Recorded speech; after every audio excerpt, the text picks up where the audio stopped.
Hi hello welcome back to our channel.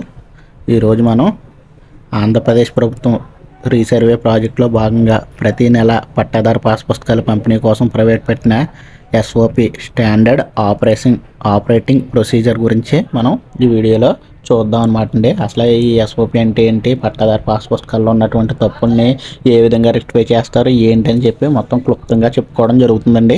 కాబట్టి వీడియోని ఎక్కడ స్కిప్ చేయకుండా పూర్తి వరకు చూడండి. ఓకే, వీడియోలోకి వెళ్ళిపోదాం. ఈ కార్యక్రమం ప్రతి నెల 2వ తేదీ నుండి 9వ తేదీ వరకు జరుగుతాయి అన్నమాట అండి.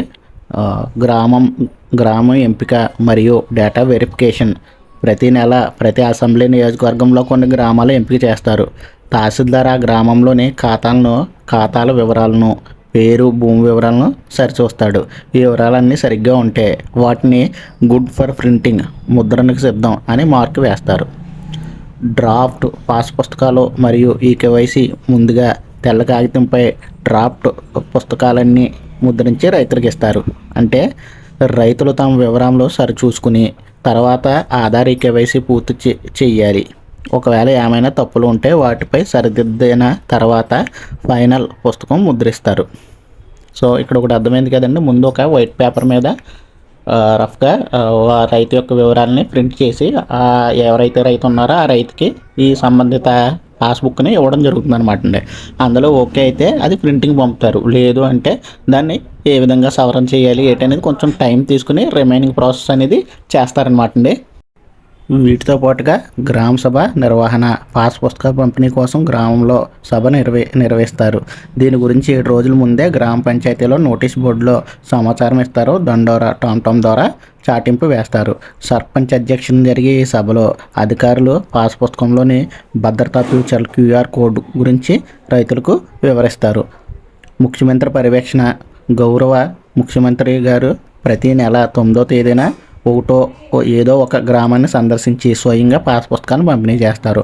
ఒకవేళ పాస్ పుస్తకంలో తప్పులు ఉన్నట్లయితే పత్రంలోని పట్టిక ప్రకారం తహసీల్దార్ కింద చర్యలు తీసుకుంటాడనమాట అండి.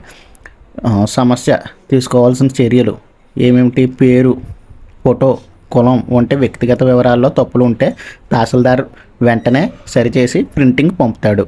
మ్యుటేషన్ మార్పిడి, వారసత్వం మార్పులు లేదా సబ్ డివిజన్ అవసరమైతే GSWS ద్వారా దరఖాస్తు చేయాలని, ఇవి తదుపరి నెలలో పంపిణీ చేయబడతాయి. భూమి వివరాల్లో తప్పులు ఉంటే ఆ పాస్ పుస్తకాన్ని పంపిణీ చేయరు, సరిదిద్దిన తర్వాతే ఇస్తారు. మీరు అందించిన పత్రంలో చివరగా ఒక నమూనా డ్రాఫ్ట్ కాపీ కూడా ఉంటుంది. అందులో రైతు పేరు, ఉదాహరణకు ఖాతా సంఖ్య మరియు భూ విస్తరణ వంటి వివరాలు స్పష్టంగా పేర్కొనబడతాయి. మీ భూమికి సంబంధించి ఏదైనా నిర్దిష్టమైన వివరాల గురించి సో ఈ రకంగా ఎస్ఓపి స్టాండర్డ్ ఆపరేటింగ్ సిస్టమ్ ద్వారా మీ యొక్క పాస్బుక్లు అనేవి పంపిణీ చేయబడతాయి అన్నమాట అండి. సో దీనికి సంబంధించి ఎస్ఓపి కూడా గవర్నమెంట్ నుంచి రిలీజ్ అవ్వడం జరిగింది. కాబట్టి మీకు సంబంధించిన పాస్ పుస్తకంలో ఏ విధమైన తప్పులు ఉన్నా కూడా మీరు వెళ్ళి మార్పులు చేర్పులు చేసుకోవడానికి అవకాశం కలిగిస్తుంది అనమాట అండి.